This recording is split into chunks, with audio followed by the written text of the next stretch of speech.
السلام علیکم ورحمۃ اللہ وبرکاتہ۔ میں جمعہ کی نماز پڑھ کر واپس آیا،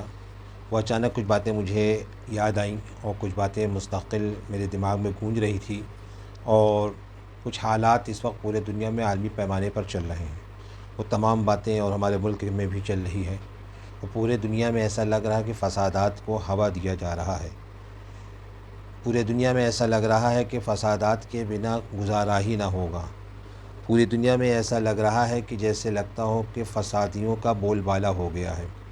اور فسادی مختلف ملک میں مختلف علاقوں میں مختلف انداز میں اپنے آپ کو آگے بڑھا رہے ہیں، اور ان کی حمایت کر رہے ہیں کچھ ہمارے اہل حق کی بھی شکل بنائے ہوئے لوگ۔ ایک طرف پورے دنیا میں دو ملکوں کی جنگ کہی جا رہی ہے، اور اس جنگ کو اگر میں نام دینا چاہوں گا تو آج اس جنگ کا نام ہوگا یہودی اور عیسائیوں کی جنگ شروع ہے۔ یہ پورے یورپ کو ختم کرنے کا ارادہ کر لیا ہے یہودیوں نے، اور یہ اس لڑائی کے فیصلے کو لے کے آگے بڑھنا چاہ رہے ہیں جس میں ان کو اس بات کا گمان ہے کہ ہٹلر نے ہم یہودیوں کو ختم کرنے میں کسی طرح کی کسر نہیں چھوڑی تھی۔ اور اگر دیکھا جائے تو یوکرین پہ جو حملہ ہے، یہودی بادشاہ کو بیٹھا کر عیسائیوں کو تڑپایا جا رہا اور عیسائیوں کو مارا جا رہا ہے، اور اگلا نشانہ پھر رشیا کے ذریعے کوئی عیسائی ملک ہو سکتا ہے۔ اور اس کے ساتھ ساتھ پورے دنیا میں جو پٹرول کے جھگڑے کو لے کے لڑائی شروع ہو رہی ہے، اور مختلف ممالک کے مختلف لوگ ادھر ادھر ہو رہے ہیں، تو اس بات کا بھی اندازہ لگ رہا ہے کہ یہ یہودی ورسز عیسائیوں کی جنگ شروع ہے، اور اس میں ہند و پاک، سعودی عرب، رشیا، امریکہ ایک طرف تو ویرودھ کرتا نظر آ رہا ہے، لیکن امریکہ بھی کہیں نہ کہیں رشیا کا ساتھی ہے، اور اگر وہ ساتھی نہ ہوتا تو یقینی طور پہ کچھ نہ کچھ کارروائی کرتا۔ اس کی وجہ یہ ہے کہ جہاں امریکہ کو یہ سمجھ میں آتا ہے کہ یہاں حملہ کرنے سے، یہاں لڑنے سے فائدہ ہوگا، یا کسی طرح کا نقصان یہودیوں کو ہو رہا ہے، تو وہ دوڑتا ہے، مچلتا ہے، اور کچھ نہ کچھ کرتا ہے۔ افغانستان میں امریکہ لڑا، سیریا میں لڑا، عراق میں لڑا، ایران سے لڑا، ویتنام میں اس نے سب کچھ کیا، اس طریقے سے جاپان میں اس نے ایٹمی دھماکہ کیا، سب کچھ کیا۔ آج امریکہ یوکرین اور رشیا کے معاملے پہ اتنا بے بس کیوں بنا ہوا، یہ سمجھ میں آنے والی بات ہے۔ ہمیں سمجھنا چاہیے کہ آخر کیا وجہ ہے۔ تو یہ لڑائی ایک نظریاتی لڑائی ہے، ایک نظریاتی سوچ ہے، ایک نظریاتی فکر ہے، جس پہ عیسائی اس ٹائم مارا جا رہا ہے، اور یہودی دنیا کے مختلف ممالک کو بڑی چالاکی کے ساتھ ان کو مار رہے ہیں، اور پوری کی پوری دنیا تماشائی بنی ہوئی ہے۔ اور اس وقت سب سے بڑا مجرم اگر کوئی ہے تو وہ یوکرین کا بادشاہ ہے، جو اس لڑائی کو ختم ہی نہیں کرنا چاہتا۔ وہ سوچ رہا ہے کہ یہ لڑائی کسی طریقے سے یورپ کے اور اندر گھس جاوے، تاکہ پورے کا پورا یورپ عیسائیت تباہ و برباد ہو جاوے۔ تو عیسائی ورسز یہودی ہے، اور مسلمانوں کے وہ لوگ جو یہودیوں کے قریب ہیں اور یہودیوں کے ایجنٹ ہیں، وہ کہیں نہ کہیں رشیا کے ساتھ کھڑے ہیں، اور رشین سوچ کو آگے بڑھا رہے ہیں۔ آج OIC کی کانفرنس ہونے جا رہی ہے، لیکن پاکستان کی ضلالت آپ دیکھیں کہ وہ چائنا کو بلا رہا ہے۔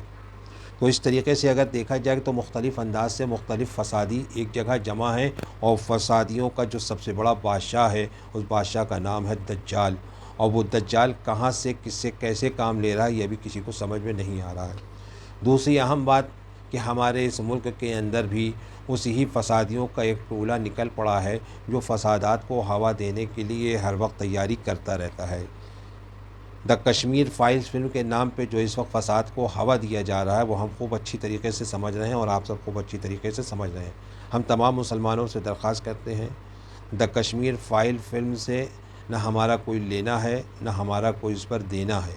وہ اس فلم کی بنیاد پہ نہ ہم کسی سے لڑائی کریں، نہ ہم کسی سے جھگڑا کریں، اور اس دا کشمیر فائل فلم کو بنانے والوں نے بالکل بالکل بالکل انصاف نہیں کیا ہے کشمیر کے ساتھ،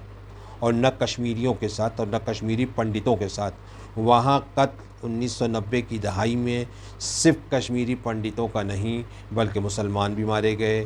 کچھ سکھ بھی مارے گئے، کچھ ادر کاسٹ کے اور لوگ بھی مارے گئے، اور ایسا نہیں ہے کہ مسلمانوں کو نظر انداز کیا گیا تھا، اس لیے کہ اس وقت جو فساد ہو رہا تھا وہ چوطرفہ ہو رہا تھا، اور اس چوطرفہ فساد کا ذمہ دار اگر وہاں کے موجودہ گورنر کو کہا جائے، لیکن وہاں کے مکھ منتری سے زیادہ طاقتور وہاں کا گورنر ہوتا ہے، تو ظاہر ہے کہ اس گورنر کی ذمہ داری، اور اس وقت کیندر سرکار میں جن کی حکومت تھی ان کی ذمہ داری، اور اس حکومت کا جو لوگ سہیوگ کر رہے تھے ان کی ذمہ داری۔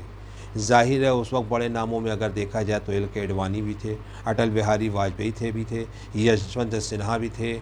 اس طرح کے تمام نام تھے جو آج بھارتیہ جنتا پارٹی کے گرو مانے جاتے ہیں۔ ان کی جو ہے ان کو آدرش مانا جاتا ہے، ان کی پوجا کی جاتی ہے، ان کو سب کچھ کہا جاتا ہے۔ جس طریقے سے آج مودی جی کی جو ہے پوجا ہو رہی ہے، ٹھیک اسی طریقے سے ایل کے اڈوانی جی کی پوجا ہوتی تھی، اور ایل کے اڈوانی جی کو یہ کہا جاتا تھا کہ یہ شری رام کے پتر ہیں، یہ شری رام کے سپتر ہیں، یہ اس دھرتی کے پتر ہیں، اس دھرتی کے سپرد ہیں، جبکہ ہم سب خود اچھی طریقے سے جانتے ہیں وہ اس دیش کے رہنے والے نہیں تھے بلکہ پاکستان کے رہنے والے تھے، اور وہ پاکستانی تھے۔ وہ ایک الگ سی بات ہے کہ اپنا ملک چھوڑ کر آ گئے تھے، اور سی اے جیسا قانون آ گیا تو ظاہر ہے کہ ان کو پاکستانی نہیں کہا جا سکتا۔ تو دا کشمیر فلم پہ بھی ہم بہت زیادہ پریشان نہ ہوں۔ ہولی کا ماحول چل رہا ہے، 2024 کی تیاری چل رہی ہے، تو ہولی کے ماحول میں بھی ہم اپنے آپ کو بچائیں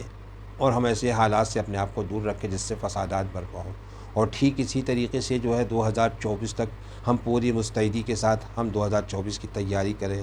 لیکن کسی ایک پارٹی کی بنیاد پہ نہیں، کسی ایک مذہب کی بنیاد پہ نہیں، کسی ایک علاقے کی بنیاد پر نہیں، بلکہ انسانیت کی بنیاد پر، لوکتنتر کی بنیاد پر، اس دیش کے بھوش کی بنیاد پر، اس دیش میں بڑھتی ہوئی بے روزگاری کی بنیاد پر، اس دیش میں بڑھتی ہوئی لاقانونیت کی بنیاد پر، اس دیش میں بڑھتے ہوئے لٹیروں کی بنیاد پر، اس دیش میں کے مال جو لوگ بھاگ رہے ہیں اور اس دیش سے بھاگ کر دوسرے ملکوں کے اندر اپنی بلڈنگ اور اپنی عمارتیں بنا کر اس دیش کو چھوڑ کر جانے کی جو لوگ تیاری کر رہے ہیں، ان کی بنیاد پر اگر ہم فرقہ پرستی کی بنیاد پر کسی چیز کی بنیاد ڈالیں گے تو یقینی طور پہ نقصان ہوگا، اس دیش کا بھی نقصان ہوگا، ہمارا بھی دیش نقصان ہوگا، اس دیش کی سبھیتا کا بھی نقصان ہوگا، اس دیش کے کلچر کا بھی نقصان ہوگا۔ تو ہم کو اور آپ کو چاہیے کہ ہم سب مل کر اس دیش کی ایکتا، اس دیش کی اکھنڈتا، اس دیش کی سبھیتا کو بچاویں اور آپسی بھائی چارگی کو زیادہ سے زیادہ ہوا دیں، اور جہاں تک ہو سکے ہم اس دیش کے لیے اپنے آپ کو ہر طریقے سے تیار رکھیں،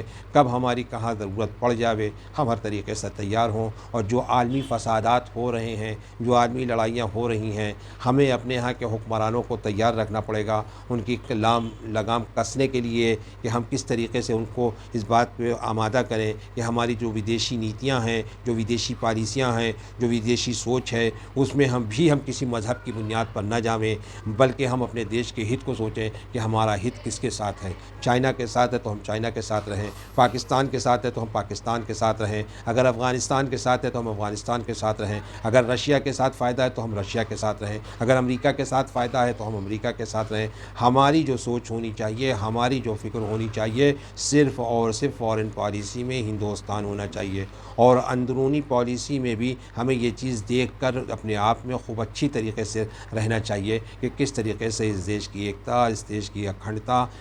دا فائر جیسی، دا کشمیر فلم جیسی بنانے سے، یا شودر فلم بنانے سے، یا پرازینہ فلم جیسی فلم بنانے سے، اس طرح کی فلموں کو بنانے سے کیا اس دیش کی ایکتا اور اکھنڈتا میں توڑ نہیں پیدا ہو رہا؟ اس دیش کو جوڑنے کے لیے اس طرح کے فلموں کو بھی ہمیں بینڈ کرنا چاہیے۔ اس طرح کی جو سوچ رکھنے والے فسادی لوگ ہیں ان کو راشٹر دروہ کے نام پر گرفتار کر کے اور فوری طور پر ان کو جیل کی سلاخوں کے پیچھے ڈالنا چاہیے۔ ہمیں اس میں ذرہ برابر کوئی بھی طریقے کی فکر کو آگے نہیں بڑھنے دینا چاہیے۔ فقط والسلام۔